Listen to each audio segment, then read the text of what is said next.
Love me back. I'm on drugs. I guess I'm up for the crack. Guess I'm up for the guess I'm up for the crack.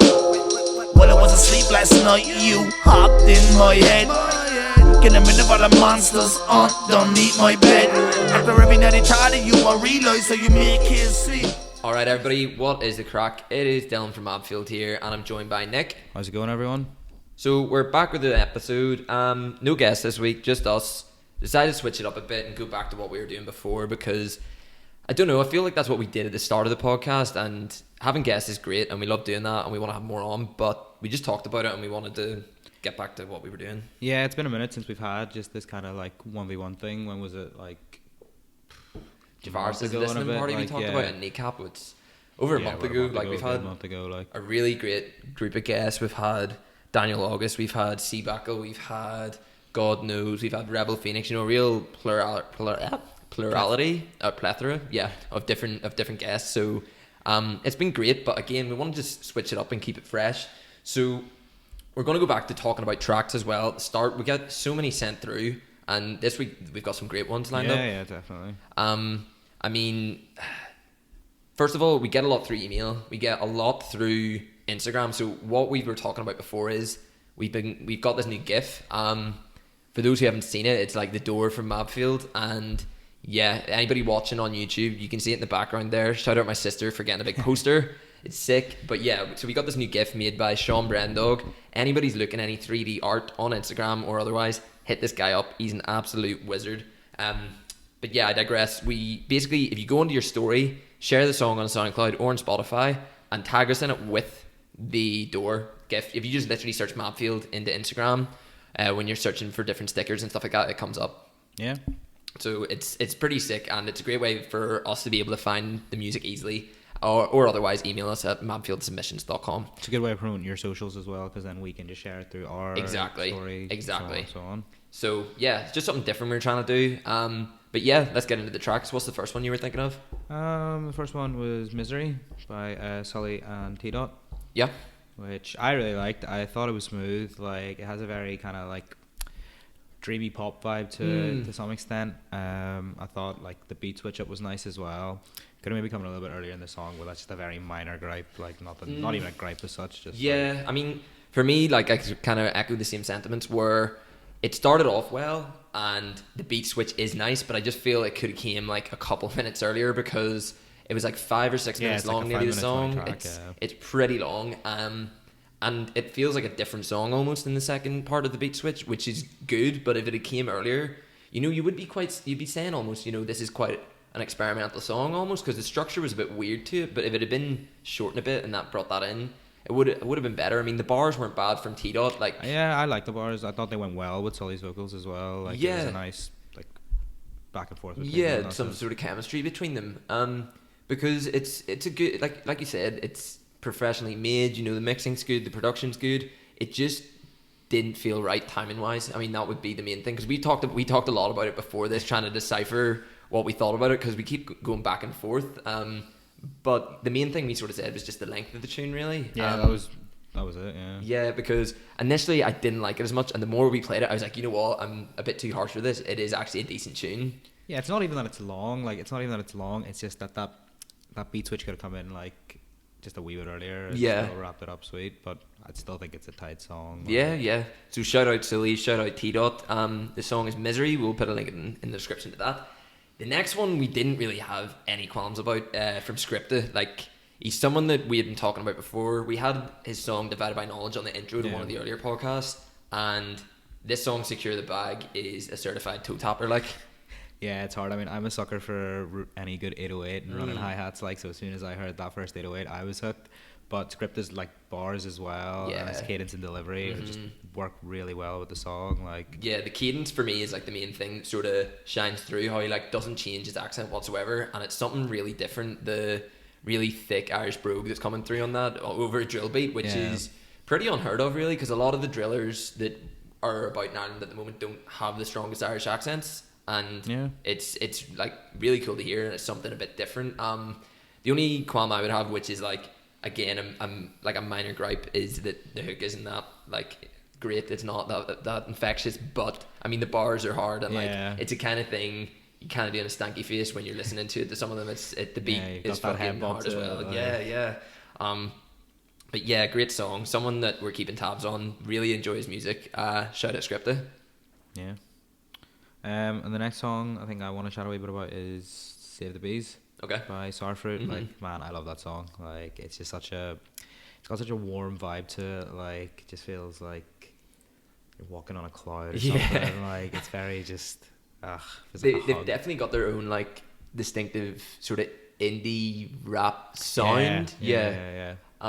See, because I was made aware of them first where I was just talking to a guy at Free Gaff last year called Oshin, and we just start talking to him. This is before Mabfield was doing like Irish hip hop stuff. I was trying to work out what it would be, and we were talking. I like took a photo of him when I was really drunk. I was like, talk about why you love Free Gaff, why are you here? And then he said a bit, and we put it as the caption, and then never talked to him again after that. But it was a good night. And then I messaged Sourfruit a couple of months ago being like, I love your music, love your videos, you know, tell me a bit more about you because I want to talk about you at some point in the podcast. And they replied and were like, you know, we're this group from wherever doing this, and you know, they give me little details about what they're doing. She directed me to some of their more recent music, and I was like, oh, this is great. And he goes, you know, I've actually met you before, and I was like, no way. And it was the guy I'd met at Free Gaff. So it's weird, you never know those conversations you're having with people, how it's going to come full circle again, really. And they're playing at Forbidden Fruit this summer, from the lineup curated by District Magazine, so that's pretty big for them. The song we were talking about, like, again, the only minor gripe I would have, like, would be that some of the ad-libs were kind of irritating to me, but I mean, I feel like I'm a bit more picky when it comes to these sorts of things, but I mean, it doesn't mean that I don't listen to it all the time, because I actually do listen to it all the time. I think it's a really nice song. I was in a kind of reservoir we have around the corner here, hungover one day, and I had it on, Zoot in the hand. It was just so nice. Like, so I have a personal kind of not attachment to the song, but I don't think there's anything it could do wrong for me because it just picked me up so much in that moment. Like, helps you sort of drift away a bit. And like, it's not something we'd usually listen to either in that sense, is it? Like, especially in terms of the podcast, like it's not usually like the kind of tune we'd listen to, so it's refreshing to hear this sort of stuff as well, like just other avenues that different blend of sounds, really, because some of the other stuff isn't really hip-hop influenced, but this sort of like poetic take on some of the stuff you're doing with some like the strings in the background and all are gorgeous, and like you said, it's like walking on a cloud kind of thing. So shout out Sourfruit, making some really beautiful music at the moment, and check them out. The second last one going to talk about comes from Invader Slim. So again, we were talking about this before, trying to work out our exact thoughts on it, because it's kind of difficult sometimes when you overthink a song sometimes too much. You know, you listen to it a lot and you try and decipher and vocalize the thoughts and what you have on it. But I mean, for me, like, Invader Slim's someone that I've sort of tried to big up quite a lot because I enjoy his music. He's doing something different. Yeah, you followed him for a while. Yeah, like I've been sharing his stuff for probably close to a year now, and he's definitely carving his own lane. And like him and Glacier Gang are sort of doing their own thing, which is sick. And the beat is good. Like, it's from that Xavier Wolf track, didn't you say? Yeah. I can't remember what the actual track's called from Xavier Wolf. But it's that kind of melancholic, sort of haunting vibe to it, isn't it? It's got a very eerie like vibe to it. Like, when I heard it when I heard the beat for the first time, it reminds me of like, there's a like, you play Pokemon, didn't you? Yeah, like, yeah. Do you remember Lavender Town? Like, it's got that kind of like. That's actually huge. eerie That's a kinda, shout and a like, half. That kind of like spooky kind of like vibe to it, but that's actually the giving first me some thing that fucking came to nostalgia. mind, like, Big ups Invader Slim. He has to do the next Pokemon soundtrack. Yeah, but like, it's one of them things where I just want to see a bit of a switch up. Like, the tune is good, and if I hadn't heard loads of his stuff before, I would be saying this is a really nice tune, check it out and stuff. And I really enjoyed it, and I did really enjoy it, but I just want to see a bit more experimentation. It feels like this tune, if it had a feature or something on it, it would have just brought another dimension to it. it. It just felt a bit one-dimensional, and like that dreary trademark flow he has is good, but for me it's starting to get a bit repetitive.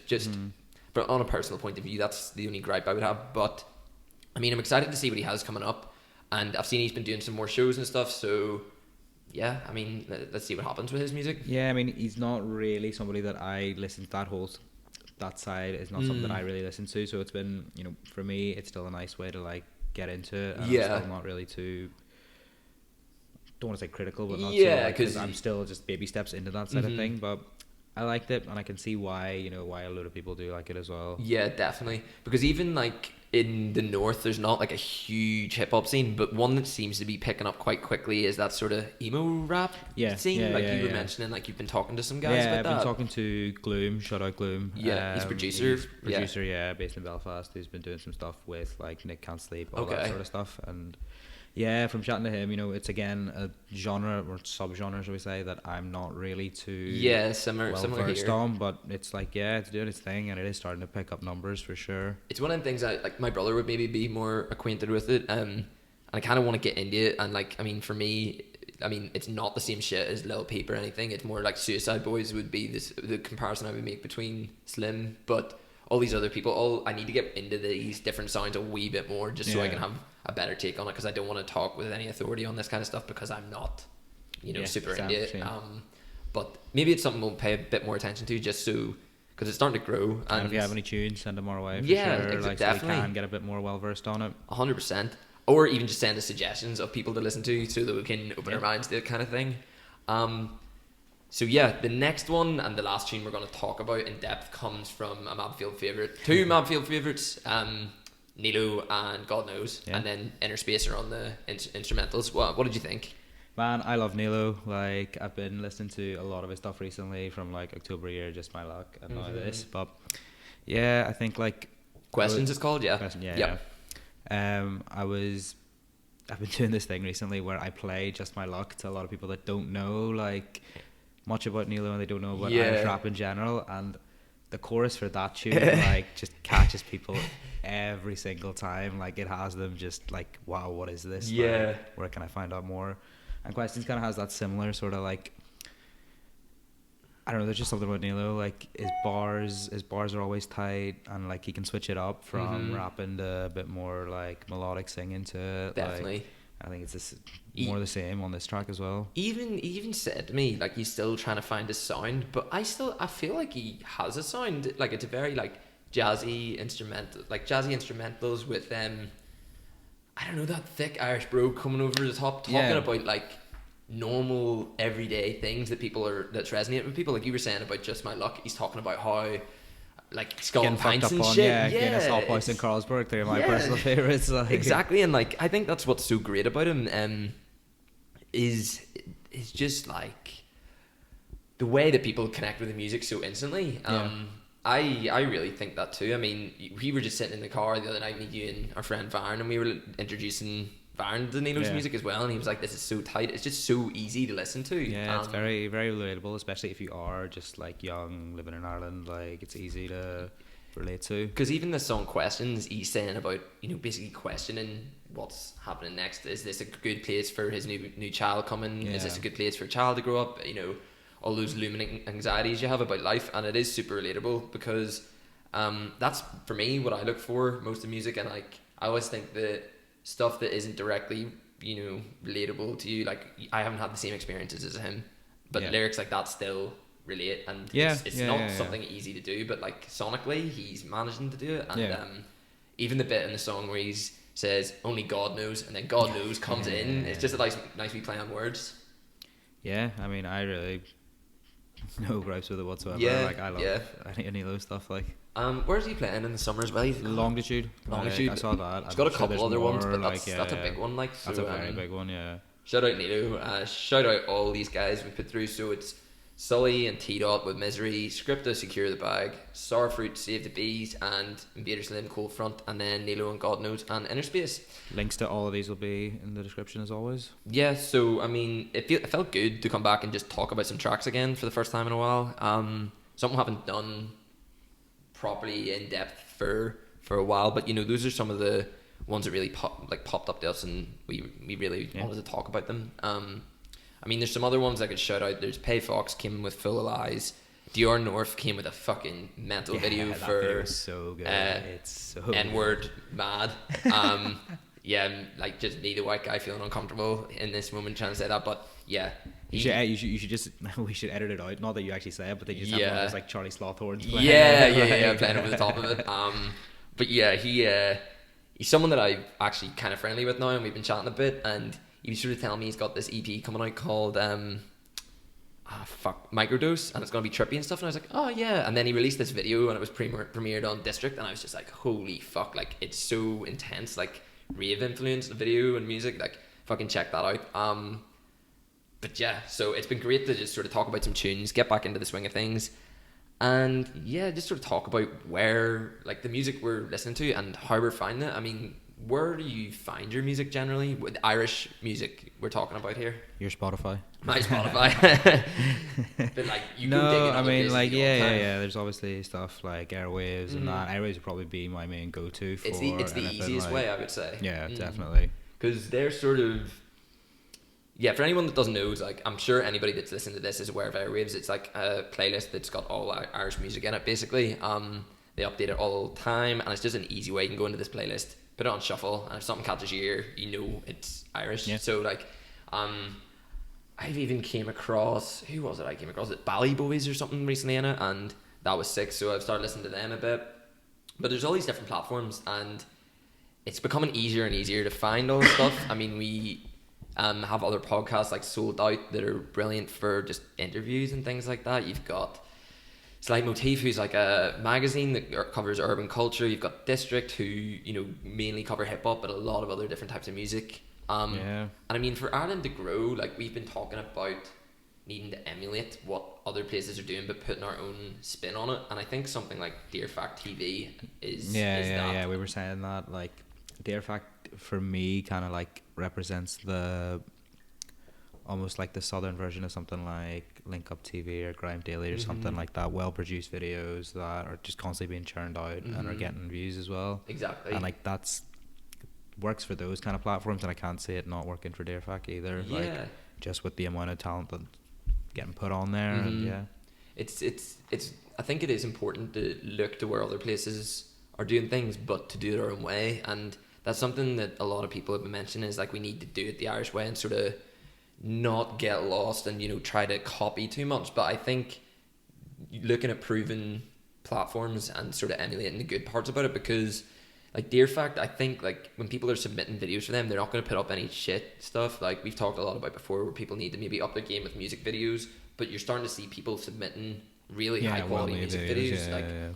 There's a fella, Reggie Albert, I think his name is, that makes music videos, and they're insane. Like, so many of the videos up on these platforms are made by him. Yeah. And it's people like that that are just like raising the bar for that kind of thing, and encouraging people to maybe go out and spend a bit more money on a music video. It's good because it's just professionalizing everything, really. But yeah, and then you sort of have like all the traditional outlets like Golden Plec and, you know, I don't know, Hot Press and all these all different bits where you can read articles and reviews and interviews. So it's all great, but we're moving in the right direction. Like, it'd be cool to see some more creative like shows and things like that. I've seen a couple, but it'll come with time, I guess. Yeah, I'm sure it's just kind of like it'll ultimately snowball to that point. Like, we're just going in that right direction. Yeah. I mean, going beyond that, like recently we've been to a few gigs, Irish music, and most recently the best one I've been to in a while, Kojak in Belfast, first date of his tour. Like, I mean, what do you think? I loved it. I've been following Kojak for a while now, thanks to you, and I thought he delivered well. I thought he like performed really, really well. Like, interacted with the crowd. Him and Keane had some nice, like, on stage chemistry and that as well. Like some real genuine camaraderie. You can tell they're mates. Like, they're just doing what they like doing. It's cool because we were trying to decipher why we like them so much and why they're connecting with so many people, the whole Softboy movement. And it's kind of difficult to pinpoint when something is so special as this, that's really starting to make some waves, and like internationally even. Like, we've seen those pictures of Kojak in Times Square and LA. He played South by Southwest, like it's all this shit. And like, I actually, funny enough, got speaking to him after the gig, and I was like, I thought that was a meme. I thought it wasn't really a picture of you up in the thing. He was like, you don't know how many people have actually said that to me. And it's like funny because, but it's getting to that point now where, but people think are like, nah, it's a meme. But for real, like, Irish hip hop music is starting to, I mean, it's only a few people, but it's starting to get to this point where this is happening. And like, it's getting to that point where like it's easily accessible for anybody, not even just somebody from down south or anything like that. Like, I know plenty of people that I could play the Kojak tune to that, you know, aren't from Ireland or anything at all, and they would still just be like, yeah, oh man, this is unreal. Like, it's not despite the fact it's Irish, it's just sick, full stop. Yeah. And that's the kind of the point you want to get all the music to get to. The gig itself was class, and like, even just I'd seen him a while ago in Manchester when I was visiting some friends, and even like a while back I was thinking, God, that was a great show. It was a little bit smaller audience, but he really delivered that night. And then this time it just felt like so much more of a polished performance. There was just, I don't know, a bit more crowd interaction, and like, I don't know, the on-stage chemistry that him and Luca Pam had, you know, on date night and stuff like that was just off the charts. Like, it was crazy. And you just know that it's only going to get bigger. I mean, that documentary came out recently. If anybody hasn't seen that, it's a great watch. It's a great watch. And it just gives you a little bit of an insight, because it's still that DIY thing, isn't it? And it just reminds me of so many other groups doing it in the world. Yeah, I mean, like, I think. Did you say something to Kojak about, like, oh, I don't want to say it's like Brockhampton? No, it was Brockhampton, Pete like... Bryan. It was Brian, the producer for them. I said, I don't want to make the comparison of Brockhampton, but Brockhampton. And they were like, yeah, I mean, it's just like, too easy to draw. It is, because if you watch that that documentary as well, that's the exact kind of vibes you'll get. Like, just mates who are also, because I think Kojak, it might be Kojak, I can't remember who says it in the video, but they say, like, oh, it's great when, like, your best mates also happen to be the best musicians that you know. Facts. And, like, I think that's why it just works so well, is because, like, they're all good mates, they're all just making tunes, and, like, it's natural. Yeah, it's natural. It's also that, like, real soft vibe to it, you know, the whole not hardening up and not being stiff about your emotions and your feelings, because, I mean, I would say generally rap is a pretty, like, I don't know, machismo filled genre where people don't talk about their feelings as much. It's all about being braggadocious, all about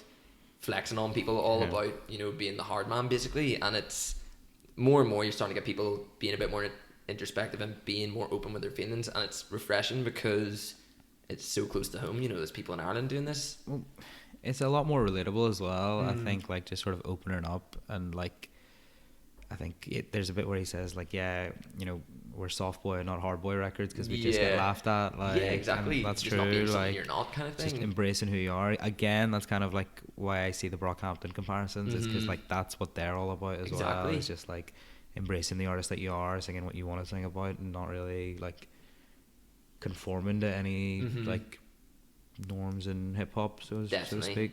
And I mean, whilst we talk about Kojak a lot, there's, like, a lot of other talent on the label, and it makes it. I'm excited basically to see what everybody else comes out with project wise, because someone like Luca Pam, who on his features with Kojak's tracks and the couple of singles he's put out, like Nightlink and Sampelli and stuff that I've heard, you know, there's some real promise there, but it's hard to tell just how good someone is without maybe a proper project out. But I mean, everyone I've heard of on the label is super talented as well, but they're almost like their own subsection of music in Ireland. You know, they feel a bit separate to some of the other stuff going on, but I mean, they're doing absolute bits, and it's great to see. You know, it's just quite inspirational, really, for anybody coming up doing music at the moment, because there's someone to look towards that's still in Ireland that's doing bits. Yeah, and I can only say it's sort of getting bigger and bigger for them as, you know, time goes. What they're doing Glastonbury, they're doing a whole load of stuff in the summer, and can't see the wave stopping anytime soon. No, 100%. And, like, it's, for me, it's like the visuals that sort of take it to another level as well. So it's cool to see. It's really exciting. And, you know, there's no controversy surrounding them or anything. It's just seemed like they just seem to get on with it and kick on with it. But speaking of controversy, it's like like we were talking about that rap beef that we seen recently between Evans Jr. and Sky Montaigne, and it's like, I just thought I'd bring it up because it's something that's been happening in the last couple of weeks, and I know that you weren't super into following it or anything. You're a bit more versed on it than I am. But it was a bit odd. Like it all came from, like, I don't even think it really matters what it stemmed from that much, but it was interesting because it just sort of, it caused a bit of an excitement, a bit of, like, you know, like, the entertainment value is brilliant. Like, Evans, for people that don't know, Evans Jr. was this in Sky Montaigne. They went on, like, an Instagram live. This is the most, like, 2019 thing ever. Started, like, arguing, and they were like, well, let's just settle it with bars. So they were, like, throwing freestyles back at each other, and then Evans Jr. put out, like, an actual song in 5 hours, and it was creating some real excitement around the music, and probably drawing in people to Irish hip hop music that weren't interested in it before. Because, I mean, if you look at the likes of, like, 6ix9ine and stuff, his career is built off clout of just being controversial. Yeah. And I mean, in 2019, I think it's quite obvious what was behind it. I mean, I think that like Sky was looking clout and Evans Jr. was getting baited and responding. And I think like I think a lot of beef kind of stems from that. Sometimes like clout chasing to an extent, being like, look, I know if I go after this guy, then like he'll respond. His fans will come to me. And in all fairness, like it's not as if like Sky was doing this and he was shit. Like he actually did have some bars and the freestyles were good. I have to give him that, like, because it's kind of one of them things. I think a few people just felt uncomfortable because it was an American coming in and dissing loads of people in Ireland, and I can understand why that was pissing people off. But it's he stood up and he threw some bars out that were good, and I don't know, it was interesting from an entertainment point of view. But I just hope loads of rappers don't start doing this now, because it's, I don't know, it just becomes a bit tacky after a while. Just do like a Mabfield beef off, like just like just get sold out and just start calling them out, and like, I don't know, the No Encore podcast, and just start calling them all out, start making TikTok videos about them. I don't know, some shit like that. But yeah, just one of the things I wanted to bring up and talk about, because it's interesting. But I think the culture's like growing a bit more, and this stuff is only inevitable. That as people definitely get a bit bigger, or egos get a bit bigger, they feel like they need to respond. But I mean, out of all this, like Evans Jr. Is releasing an album at the end of May, so to be honest, this could be the best publicity ever for it, because it just drilled up a bit of hype, and he's a great artist. Like, for anybody that hasn't listened to his stuff, he's got a really good back catalogue of music. And on his new album, remember I was telling you the feature list? Fuck, it was like YBN Namir is on it. Like, how the fuck did he manage to pull that? Yeah, that's big. Like, because I mean, I'm kind of aware of him. My brother would listen to him more, but he just like showed me his Insta, and I had like 4 million followers, and I was like, what in the name of Christ? Like, that whole like YBN group, there's like YBN Corday and all as well. I mean, Melly and stuff, that's his crew, isn't it? No, YBN is something else. Okay. Like, there's your man YBN Corday, who I'm pretty sure got like that's right. dropped on that. Is it like XXL freshman? Yeah, you're like, right. Or the 2019 version of it. So I think like as a result of that whole YBN thing is getting a bit of clout. Yeah. And YNW is another, like, there's just so many like, acronyms. It's so hard to keep up with them. But yeah, like it's just it's cool, like seeing. I have no idea how that happened, but it's only could be a good thing. And so yeah, shouts out to that. I think it's called Organised Mess, the album is called. 31st of May, should be a big one. Some big features on there. Chucks and Reggie and stuff I think are on it as well. Tommy Rose. So yeah, and they were actually supporting Jafaris the other night on his opening night Factory, was it? Button Factory. Yeah. So pretty gutted we missed that, because I mean, that's our boy. Like, he's sick. Like, it would have been nice to have been there. He's one of the guys I think for sure for you really got into, first of all, like when we started all this. Yeah, definitely. Like, I think it was at the Stride listening party. Like, I was just blown away by all that stuff there. Like, just that listening party in general. Yeah. But then also the tunes that then followed from it. Like, I've been listening to a lot of Jafara since. And yeah. And I think even like it's interesting to see even the contrast of like quality artists we have at the moment, where you have, we were talking about like Kojak and Jafaris are just two different worlds. You know, Jafaris is a bit more pop influenced, a bit more happy-go-lucky music almost, the majority of it. And then like Hair Squad is someone that we've been listening to them for quite a while, and we didn't even know they were Irish at the start, and like we were back in Glastonbury like listening to them bopping out. No, I'm pretty sure you told me that they were. Did I know at the time they were? Maybe that's what got me so excited about them. Yeah, but, I'm pretty sure that I mean, was. when I heard the tune Hairside Story, I was just like, this is an absolute bop. So yeah, it's like it's great having that sort of plethora of different artists that are starting to do well. I mean, they're signed to Columbia or something like that, which is pretty mad. Like Goldlink did a cover of that. It's mad. Jumped on the remix, fucking wild. But yeah, so I mean, we can pretty much wrap it up there. I think we've sort of covered just some recent shit we've done, some good tracks, and yeah, again, to anybody that's listening, you know, send us your tunes either via email, mabfieldsubmissions@gmail.com, or I think the easier way is stick it on your story, tag us, and put the GIF in, because the GIF is sick. Like, yeah, I just love the GIF. I'm just gonna put it on everything. You know what I mean? Yeah. So yeah, cheers for tuning in. And look out for next week. We're gonna have a very interesting guest episode that we also recorded this day, and hopefully some interesting content to go along with it. So yeah, shout out to everybody that we mentioned in this episode, and cheers for listening. All the best. Peace.